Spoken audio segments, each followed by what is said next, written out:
C'est un véritable choc d'idées auquel on a assisté à l'hôtel Léon de la Gombe, organisé par le groupe dit du Manifeste pour le salut de la nation, une branche de la société civile. Ce débat citoyen a permis aux différents acteurs politiques d'expliquer leur prise de position respective selon qu'ils sont pour ou contre le dialogue national inclusif. Le thème choisi circonscrit l'ensemble de débats, l'opportunité ou non du dialogue politique. Un débat citoyen sur l'opportunité ou non du dialogue national. Et non seulement un sujet d'actualité politique de l'heure dans notre pays, mais c'est surtout pour nous les organisateurs un acte de foi et d'engagement citoyen pour le salut de la nation. Oui, nous pouvons affirmer sans peur d'être contredits que la nation, notre nation est aujourd'hui en danger. Et il est temps, plus que temps, de dégonfler les tensions politiques et de réduire la marge des incompréhensions qui font planer sur notre pays le spectre d'un chaos aux conséquences incalculables. Décidément, les avis divergent quant à l'organisation ou non du dialogue national inclusif. D'abord, les FAC opposition disent non à ce débat. Le dialogue, nous le récusons parce que nous trouvons que c'est une simple astuce pour atteindre un objectif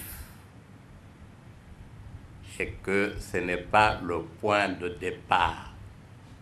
Des tentatives ont été faites. Les réactions ont été enregistrées. Y a-t-il sincérité dans ce que nous présente comme dialogue? Nous voulons bien le croire, mais il faut le démontrer. Quand vous posez le problème de notre pays est en difficulté, notre pays, ce n'est pas une catastrophe naturelle. C'est voulu, c'est intentionnel. Ça a été préparé minutieusement pour qu'on arrive à cette situation et que nous disent, messieurs, puisqu'il en est ainsi, allons au dialogue. Quel est l'enjeu du dialogue?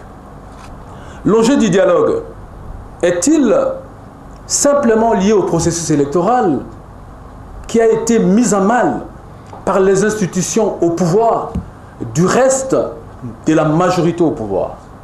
Ou l'enjeu du dialogue, c'est ce que le président de la République a rappelé encore dans son discours du 14. Donc, nous devons nous rappeler tous que seule la Constitution nous lie et la Constitution de la République démocratique du Congo a été telle qu'elle permet de donner des réponses institutionnelles aux problèmes qui se posent à la République démocratique du Congo, quelle que soit leur intensité, quelle que soit leur gravité. Donc les précédents sont tels qu'il n'est pas possible de pouvoir accepter les dialogues. Par contre, la majorité présidentielle se dit favorable à ce débat. Le dialogue est la meilleure solution pour le développement de la nation. Alain Atundu Yongo, porte-parole. Le dialogue se conclut toujours par l'expression du contrat social. Et donc, si les gens ne parlent pas, ils ne méritent pas la dénomination de communauté. Or, nous sommes une communauté nationale, nous devons nous parler. Et le fait que les uns et les autres pensent autrement, eh bien, donne raison, sens et consistance au dialogue. L'opportunité du dialogue, c'est en réalité en apprécier la fonctionnalité et la bonne issue, ou l'efficacité. Au regard des éléments en présence aujourd'hui, à savoir les appréciations diverses des acteurs politiques sur le processus électoral. Deuxièmement, le consensus sur un problème fondamental, à savoir le nettoyage du fichier électoral et la divergence quant à l'harmonisation de deux exigences apparemment inconciliables, à savoir nettoyer le fichier électoral et respecter les délais constitutionnels, je crois que pour toutes ces raisons, le dialogue a sa raison d'être et a sa finalité. Et donc, pour nous, la nécessité du dialogue citoyen s'impose en tant qu'exigence de développement de notre démocratie et sinon de notre pays tout court. Pour l'UDPS d'Étienne Tshisekedi, le dialogue est plus qu'opportun et une voie royale. Dans le même ordre d'idées, l'opposition républicaine fonde son argumentaire sur les dispositions de l'article 16.4 de la loi numéro 07/008 portant sur l'organisation de l'opposition politique, privilégiant le dialogue et la concertation sur des questions d'intérêt national et la résolution des différends politiques. Nous avons décrié le fonctionnement de ces institutions. Et à un moment donné, nous avons même demandé qu'il y ait un vrai dialogue. Ce n'est pas par coup de baguette magique que ces institutions sont devenues subitement crédibles. Ensuite, quand nous regardons la sous-région, nous tombons sur le Burundi. Le Burundi va maintenant organiser le dialogue, mais après des morts. Et au jour d'aujourd'hui, des assassinats en cascade se comptent. Est-ce qu'il faut d'abord accepter qu'il y ait des morts et dialoguer après? Au regard des paramètres en présence sur le terrain dans notre pays, est-il opportun d'organiser le dialogue et quel type de dialogue? En réponse à cette interrogation, nous dirons qu'à ce jour, le dialogue est incontournable, étant donné que le pouvoir organisateur des élections, la CENI, est complètement bloqué et neutralisé. Pas plus tard qu'hier et même ce matin, l'on a suivi le propos du président de la CENI, qui dit qu'il ne peut pas faire quoi que ce soit.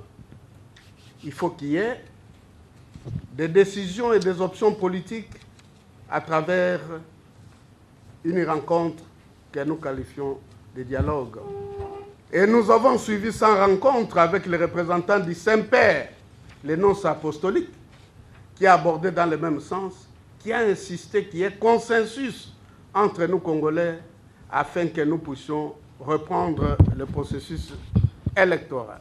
C'est un dialogue qui doit être national et inclusif.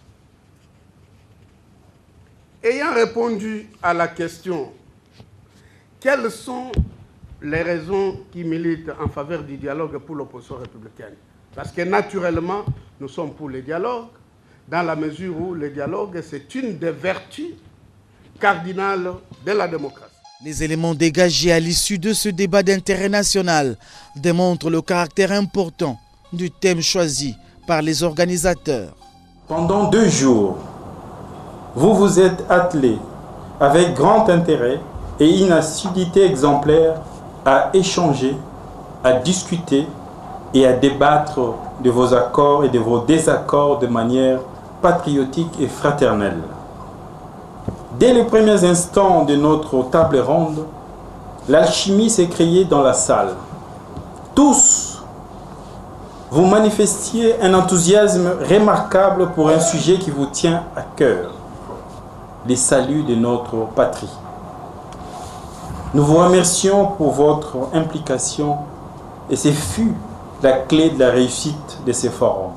Le dialogue, la voie pacifique pour régler toute question d'intérêt national, l'opposition républicaine l'a toujours privilégié parce qu'il a fait ses preuves dans la résolution de chaque problème relatif à l'organisation et au développement de la nation.